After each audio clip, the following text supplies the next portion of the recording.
નમસ્કાર મિત્રો, સ્વાગત છે તમારું આપણી આ યુટ્યુબ ચેનલમાં જેનું નામ છે ગુજરાતી જીકેની જમાવટ।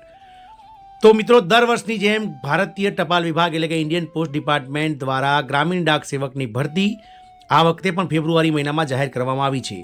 તો મિત્રો, ફેબ્રુઆરી મહિનામાં જે દેશભરમાં ગુજરાત સહિત અલગ અલગ રાજ્યોમાં કેટલી જગ્યાઓ માટે ગ્રામીણ ડાક સેવક એટલે કે જીડીએસની ભરતી માટે ઓનલાઈન અરજીઓ મંગાવવામાં આવી રહી છે, તેને લઈને વિડીયોમાં વિગતવાર ચર્ચા કરીએ। સાથે એ પણ જાણીએ કે આ ભરતી માટે મિત્રો ક્યારથી ફોર્મ ભરી શકાશે, ક્યાં સુધીમાં ફોર્મ ભરી શકાશે, સાથે જ કેટલી શૈક્ષણિક લાયકાત છે, મેરિટ કઈ રીતનું બને છે, શું હોય છે ફીસ, તમામ માહિતી સાથે આજના વિડીયોમાં આપણે ઉપલબ્ધ છે। તો વિડીયોના અંત સુધી આપ બન્યા રહો અને જો ચેનલમાં તમે નવા હોવ તો અમારી ચેનલને તમે લાઇક શેર સબસ્ક્રાઇબ કરી બાજુમાં રહેલું બેલ આઇકોન દબાવીને ઓલ નોટિફિકેશન ઓન કરી લો, જેથી કરીને ચેનલ પર મૂકવામાં આવતા આવા ભરતીઓને લગતા તમને ન્યૂઝ અમારી ચેનલના માધ્યમથી ઉપલબ્ધ થઈ જાય।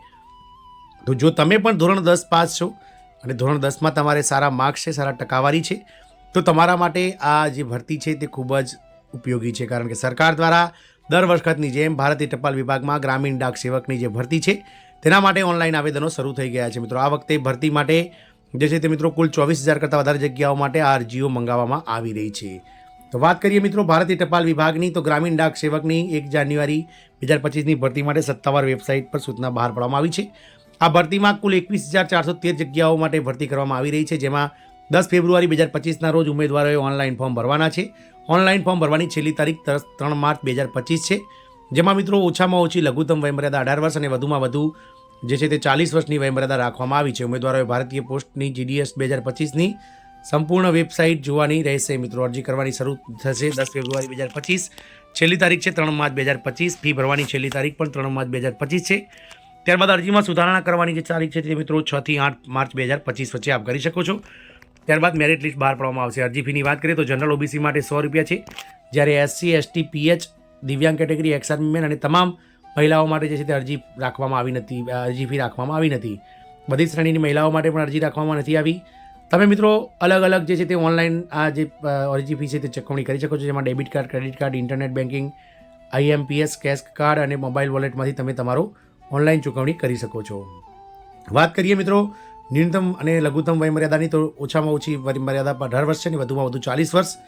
નિયમો અનુસાર મિત્રો અલગ અલગ જે કેટેગરી છે તેમને છૂટછાટ આપવામાં આવી છે। કુલ જગ્યાઓ છે 21,413, જેમાં મિત્રો કેટલી જગ્યાઓ છે તો 21,413 જગ્યાઓ માટે આ ગ્રામીણ ડાક સેવકની સમગ્ર દેશમાં મિત્રો ભરતી આવી છે, જેમાં કુલ 36 જેટલા સર્કલોમાં અલગ અલગ રાજ્ય વાઇઝ આ ભરતીની પોસ્ટ માટે ઓનલાઈન અરજીઓ મંગાવવામાં આવી રહી છે, જેમાં મિત્રો હવે 18 વર્ષ ઓછામાં ઓછી, 40 વર્ષ વધુમાં વધુ ઉંમર છે, જેમાં એસસી એસટીને 5 વર્ષ મિત્રો ઉંમર સરકારના નીતિ નિયમ મુજબ છૂટછાટ મળે છે, ઓબીસીને 3 વર્ષ, ઈડબ્લ્યુએસને કોઈ આરામ નહીં, એટલે કે જે દિવ્યાંગ કેટેગરી છે તેમાં પીડબ્લ્યુડી જનરલમાં 10 વર્ષ, પીડબ્લ્યુડી ઓબીસીમાં 13 વર્ષ અને પીડબ્લ્યુડી એસસી એસટી માટે 15 વર્ષની વયમર્યાદા રાખવામાં આવી છે। પરંતુ આ તમામ અટકળો વચ્ચે મિત્રો સૌથી મહત્વની વાત છે કે ઉમેદવારની ઉંમર ભરતીની તારીખ એટલે કે 3 માર્ચ 2025 સુધીમાં 45 વર્ષ કે તેથી વધુ ના હોવી જોઈએ, એ ક્રાઇટેરિયા નક્કી કરવામાં આવ્યું છે।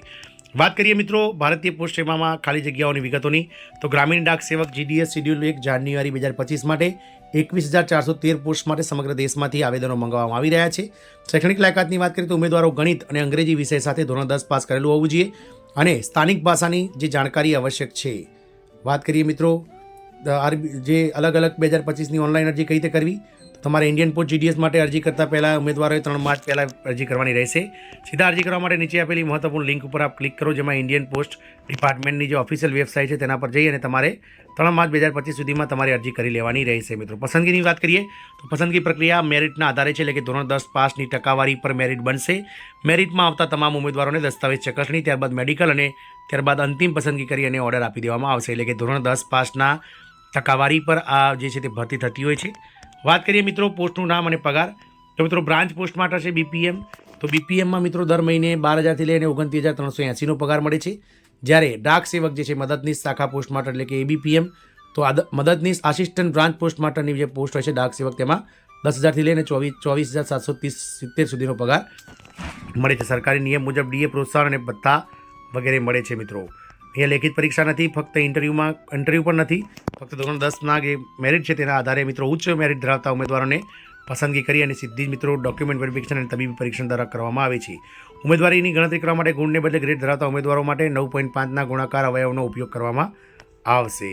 વાત કરીએ મિત્રો અલગ અલગ રાજ્ય વાઇઝ કેટલી જગ્યાઓ છે, તો ગુજરાતની વાત કરીએ ખાસ, તો ગુજરાતમાં મિત્રો જનરલની 524, 260 OBC, 54 SC, 212 ST, EWS 122, PWA 7, PWD 5, સીમાં 18 અને EDEમાં 1 એમ કુલ 1213 જગ્યાઓ માટે ગુજરાતમાં જે છે તે મિત્રો આ ભરતી યોજાવા જઈ રહી છે. સૌથી વધારે વાત કરીએ તો પંજાબમાં, સૌથી વધારે તમિલનાડુમાં છે મિત્રો, ત્યારબાદ ઉત્તર પ્રદેશમાં પણ 3000 અને તમિલનાડુમાં 2200 જગ્યાઓ છે. આમ કુલ સમગ્ર દેશમાં 21,413 જગ્યાઓ માટે આ અરજી યોજાઈ રહી છે. તો તમે પણ ધોરણ 10 પાસ છો, ધોરણ 10માં સારી ટકાવારી ધરાવો છો તો તમારા માટે સરકારી નોકરી મેળવવાની આ ઉત્તમ તક છે, કારણ કે આપ ABPM અને BPM એટલે કે બ્રાન્ચ પોસ્ટ માસ્ટર અને ડાક સેવકમાં આપ ફોર્મ ભરો છો તો આપ 39 મહિનાની નોકરી પછી આપ જે છે તે મિત્રો પોસ્ટ માસ્ટર તરીકેની ડાયરેક્ટ ખાતાકીય પરીક્ષા આપી અને ફૂલ પગારમાં નોકરી મેળવી શકો છો. આ જે નોકરી છે તે મિત્રો 4 કલાકની નોકરી હોય છે, જેમાં ગ્રામીણ અથવા શહેરી વિસ્તારોમાં જે છે તે ટપાલ ઘરે ઘરે પહોંચાડવાનું કામ કરવાનું હોય છે. જય હિન્દ, અસ્તુ.